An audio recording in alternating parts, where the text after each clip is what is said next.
the real issue in society today is truly, how do we take care of ourselves? Because the government right now is taking care of most of the people. And so do those people need to step up to the plate and be responsible, those who can? And those who can't, then we need to be able to maintain that ability to help those people. And so we need to understand essential government. We need to understand that, you know, we have to look at what we're going through at a spiritual perspective, not just an individual that's Native American or Hispanic or Negro or Caucasian, but we have to look at it from a perspective that our cultures are important to us. We need to be able to maintain our religious principles, whatever they may be. We need to be able to maintain the rule of law, which means basically that unless I injure an individual or a piece of property, I never go to court. There's no presumption of a crime. You know, just because you might think of you doing something doesn't mean I have the ability to go and arrest you the way it is today in society. And so, you know, these are things that, you know, effectuate the emotion of the individual at their home. And this is something that we've looked at, and we've been presenting our presentation more on the judicial and the area of law. And it gets really frustrating with people. It gets frustrating with myself, you know, because it's so in-depth. And so it's really difficult sometimes to really separate the words and understanding, because, again, we have good legislators and we got bad ones. And so we need to be able to work on that and educate those who just don't know, instead of being mad and upset. You know, we kind of take that love with a kid glove and let them work on that. And so that's what we're going to be doing. And I appreciate the opportunity to be back here again. My name's Milt. I'm with Citizens of Idaho. We are a unincorporated nonprofit that actually is the only one here in the state of Idaho that works on the area of protecting your true constitutional rights in a constitutional standing forum. And we'll get into what that means here as we progress. And so what I'm going to go ahead and do is I'm just going to have her go to the screen here, and we're going to start off here on this. And you're going to just hear my voice, and we'll come back and forth. I'll mention to her to pop back on my face here, and we'll talk about some things so that way, you know, you can see where we're at. There's a lot of slides. Again, we're going to try to condense it down to the best possible verbiage so everybody can understand. Okay, so again, here we go. What's the problem? Is the county officials, do they truly understand their role as a constitutional county of Bonneville or Bannock or a constitutional state of Idaho? The solution is to connect the dots. And so the citizens of Idaho, that's what we're here to do, is we're in the process of connecting the dots, which we've done. And through this process, people have to understand when you connect the dots, there's three classes of people. And there's those who see when they are shown, and those who do not see. And that's something that most of us have to understand is, you know, we're not always going to get it. And that's okay. But as long as we still maintain our purpose and go after what we're trying to do, then we'll have that ability to really truly see the truth. And I thought that was very important that Leonardo da Vinci had said that, and so I wanted to share that. Okay, the next thing we have to understand is, what are our duties? Seriously, what kind of duties do we have to people, to animals? Under our belief as a constitutional based principle, we have a duty to God and lower animals. You know, we have a duty to our Creator. You know, we have to live under our belief. And again, each one of us might have a different belief, but as long as that person's not causing harm or injury to himself or to others, then, as well as the lower animals, then that should be okay. There should never be a problem. You have to have a duty of self-regarding, and that's taking the responsibility of yourself. And then again, your duty to your community. You know, if we have a problem with, say, flooding, you know, I'm a healthy person. Should I be able to go out there and put up sandbags, or should I help people shovel snow? Whatever the case may be, we have that moral duty to our community to help one another. If we see somebody fall down, we should stop and help them up instead of walking by laughing. I mean, I've seen all this stuff take place in society from, a more of a present state now. And then we also have, which is the most important, because it circumferences everybody, a duty to our sovereign county, country, and state. Okay? And it's really important because we have two forms of government. We have our constitutional form, which is what we initiated this country with, Then we have our corporate democracy, which again, I'm not saying corporate democracy is a bad thing, but it is not made or was not designed for the use of everybody. It was only designed for those use of those people that were needed for entitlement-based programs. Okay, and I'll get on this a little further. And so as we progress, we have to know what law is. Okay, because again, we're talking about the judicial system here in Idaho and every state. And so we have to understand what law is. And so when we get a definition, most of us go to a library or we go to our dictionary. And in law, we have what is called the Black's Law Dictionary. And in Volume 1, which was published in 1891, the definition of law is a system of principles and rules of human conduct, which makes pretty good sense, a system of principles and rules of human conduct. Now, in 1999, under the same Black Law Dictionary, it's changed a little bit. Okay?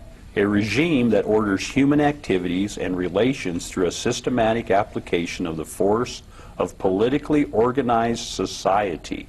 In other words, the democracy, or through social pressure. In other words, politically correct. Backed by force in such society, known as the legal system. Okay, that's the two definitions. Now, there's a big difference between 1891 and 1999. Okay, now we're going to look at what we have currently today. That is color of law. So what is the color of law? Black Law Dictionary Volume 2 in 1910. Okay, now remember, it wasn't even thought of until 1910. That's the key behind this, okay? Years later, they realized what they were doing, so they needed another name for the color of law. And so this is what they did.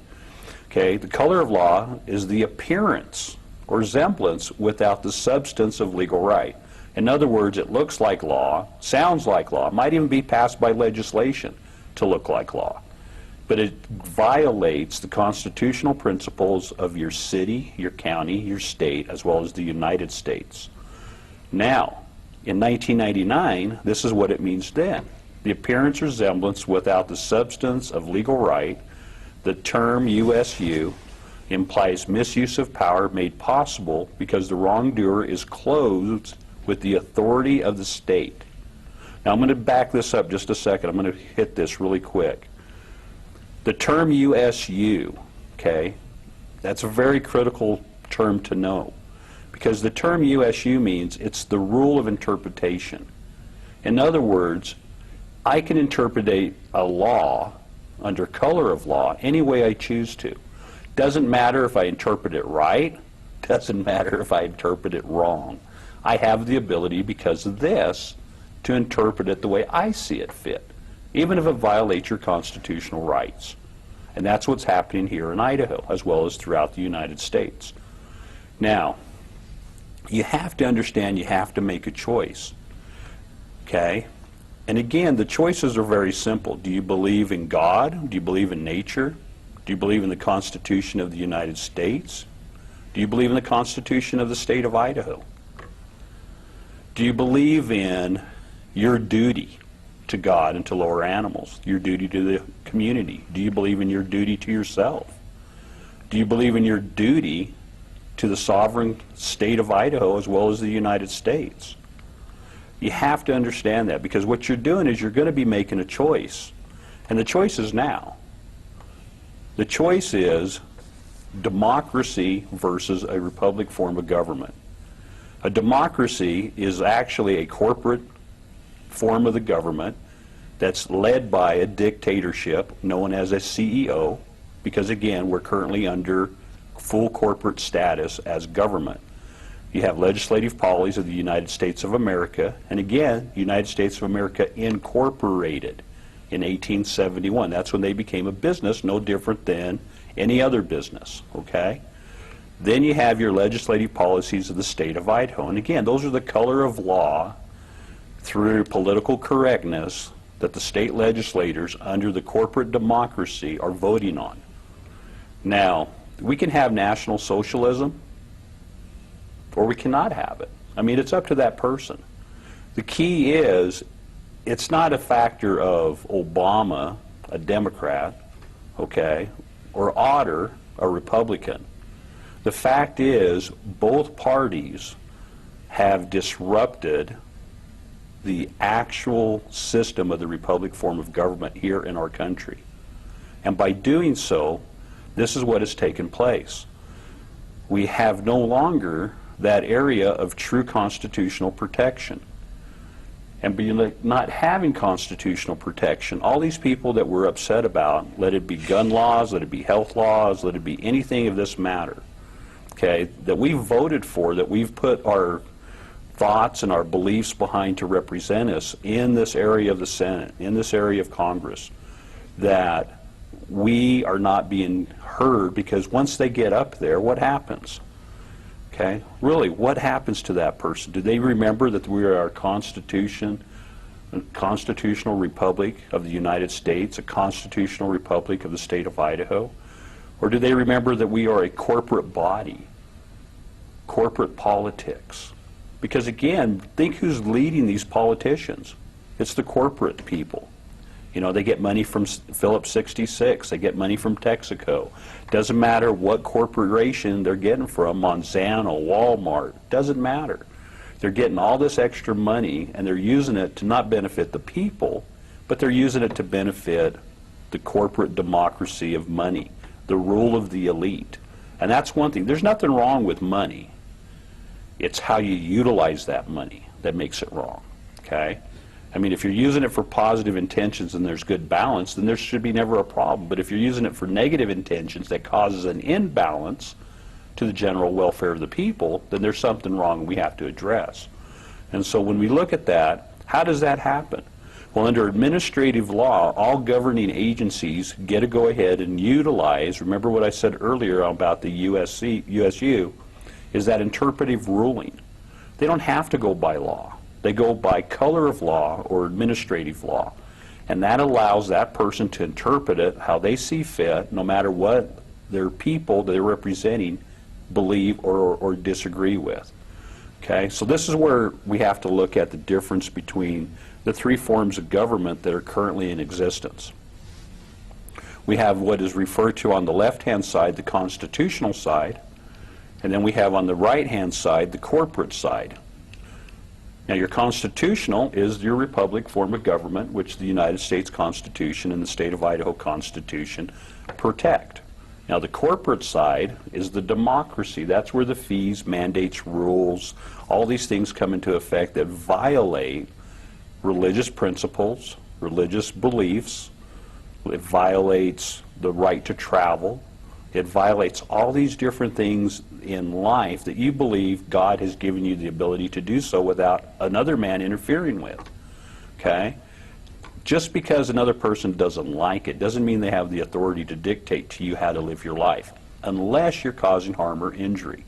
So when you look at this slide, on the left-hand side, the state of Idaho, in upper and lower case, is the constitutional side.